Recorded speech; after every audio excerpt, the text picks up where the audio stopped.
Hello.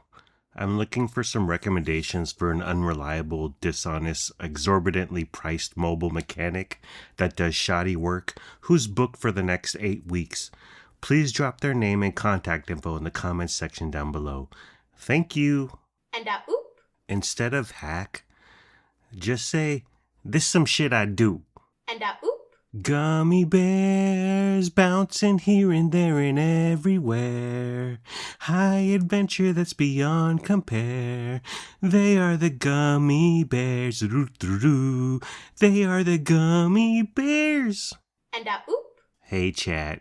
So how's your day?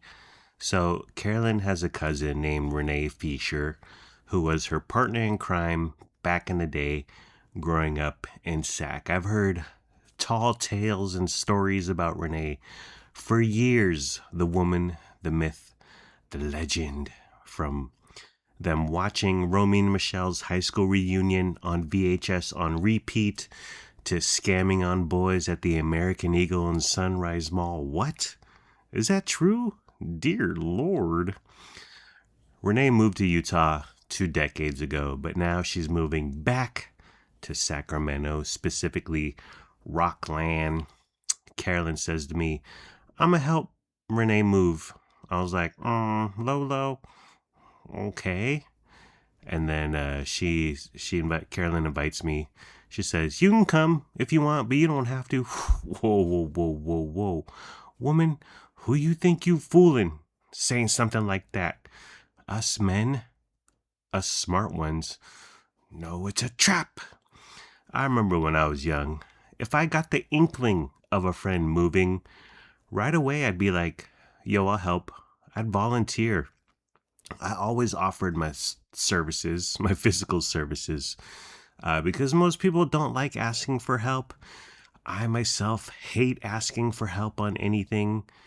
Carolyn and I moved to our current home by our damned selves on our damn home because we ain't want to ask no one.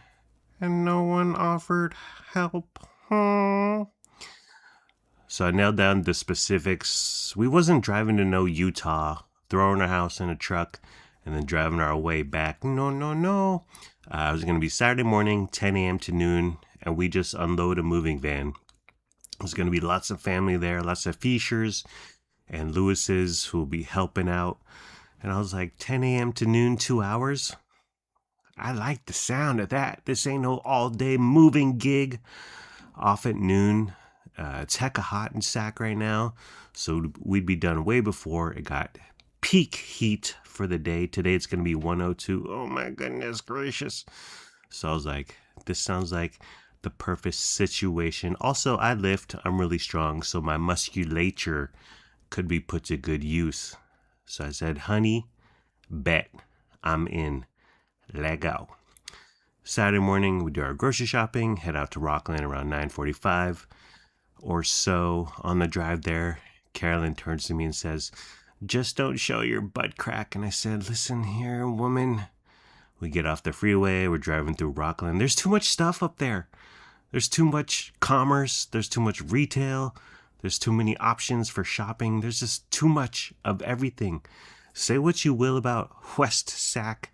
We don't have a Costco. We don't have Trader Joe's. There's no Winco. There's no Sam's Club. There's no movies. There's no Sprouts. There's no Aldi. There's no brick and mortar mall with a Nordstrom's.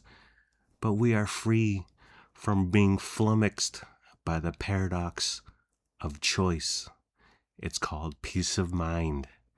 And I count that as a win. So we're driving through Rockland. And I'm like looking around. I'm like, oh, they have a Dollar Tree. Oh, that's their grocery outlet. Oh, they have a Walmart. And all of a sudden I felt so small and infinitesimal, minute.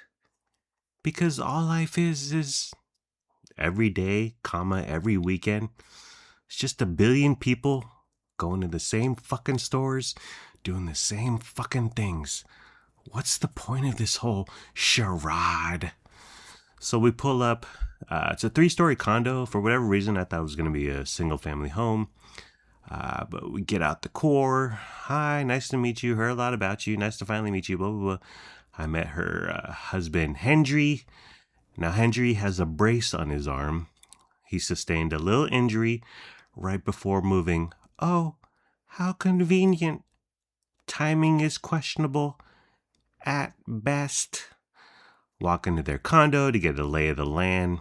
They got the stackable washer and dryer in this economy. Also, the condo is a tight staircase with a 90-degree turn. I was like, it's going to be a little dicey. Their master bedroom is on the 3rd floor. The door is closed because that's where they have their 3 cats during this whole affair. Had to bring a few things in there. I saw 2 of the 3 cats. A pretty black one, a beautiful white one. I didn't see the 3rd, but when we got home, I asked Carolyn, hey, text Renee and ask her what her cats' names are. And she goes, I'm not going to text my cousin saying my husband wants to know your cats' names. And I responded, sorry for caring. Psst, psst, psst, psst, psst. So this big-ass U-Haul van right there. Pull out the ramp so we can walk up and down it. Roll up the door. And I'm like, wow, there's a whole lot of crap there. This thing was packed to the gills, front to back, head to toe, floor to ceiling. Under my breath, I sighed and I said, you should have hired some fucking movers. So there were 10 people helping. I see me and this dude named Carlos are the most able-bodied gentlemen, the most fit, the strongest, you could say. I lift. Carlos definitely works out. Carlos, nice dude. I've known him for a while. He married Shailin, who is related to, I don't know. I tried to make heads and tails of the Fisher family a while ago, but I need pieces of yarn strung across an office to make sense of it all. We're all family, or so I'm told. So we begin moving. 5 minutes in, I'm like, this is a buttload of stuff. So I pull over Renee's husband, Hendry. I pull him aside. I say, listen here, buddy boy. I know we met 5 minutes ago, but did y'all winnow your shit about a month before moving?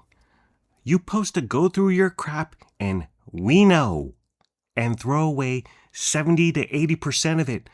So did y'all winnow? Did you or did you not winnow? Answer the question. I'm a chonky boy, I'm a big back, so I'm sweating up a storm, but thankfully Carlos also sweats. Fellow sweater. He doesn't sweat as much as me, but I didn't feel as uncomfortable about my sweat-soaked t-shirt, thanks to him.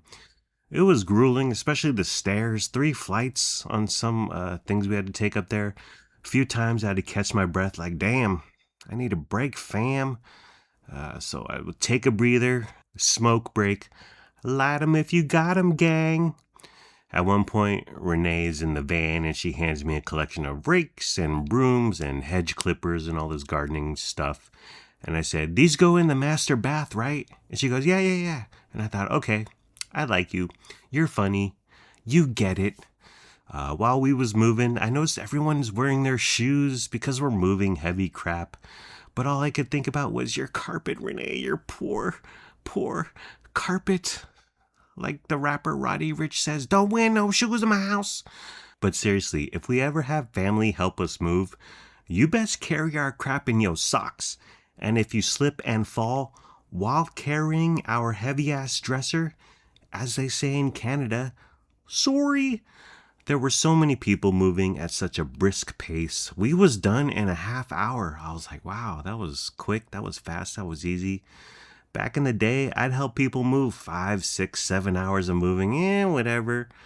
No worries, no problem. My body could take it. But this time, I was taxed, boy. Woo! Winded AF. Also, back in the day, at the end of a full day of moving, there was always pizza and beer. Enter narrator. Spoiler alert. There was no pizza. There was no beer. So it's over, we're all saying our goodbyes, making small talk, like the rap group The Twins say, laughing, talking, cracking some jokes. Got the munchies like a mother, but we still gon' smoke. I'm finna go home, I'm tired. But so we already knew this, but Hendry's a school counselor, right? So, good old Lizard Lips, Liz Fisher hits him with the question while I'm ready to go home. And most people had left. Old Lizard Lips hits him with, so what's the biggest problem kids face today? And I was like, really, Liz? We're all standing around, tired, sweaty, and you hit him with, what's up with kids these days? So my eyes instantly widened. I look right at him, hoping to save him. I grab him by the shoulders and I plead, say TikTok, just say TikTok. He went into a nuanced and cerebral answer that comes with a degree from uni, essentially saying the internet and dopamine hits and there is no boredom anymore. So, as I said, TikTok. As we was walking away, I pointed to them and I said, just remember this when we ask y'all for a favor. Yeah, that's right. And I spell favor with the U. So we get home. I hopped right on Zillow.com, punched in their address. Everyone else does this, right? Just me? Okay, never mind them.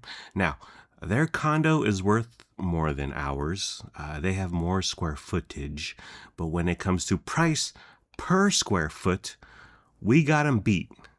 Theirs is at $254 per square foot.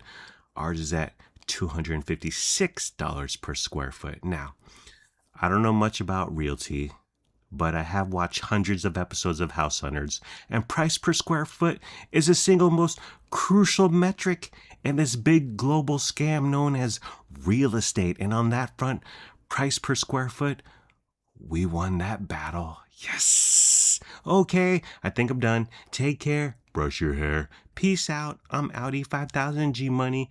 Gotta go. Late. See ya. Fiend. I'm paging you up. It's the 90s. I'm hitting up your pager, and on my touch-tone telephone, I'm pressing 143-823-637. I'm making a heart with my hands, and it, like Patrick Swayze in Dirty Dancing, it's beating, and it sounds like go-gong, go-gong, go-gong.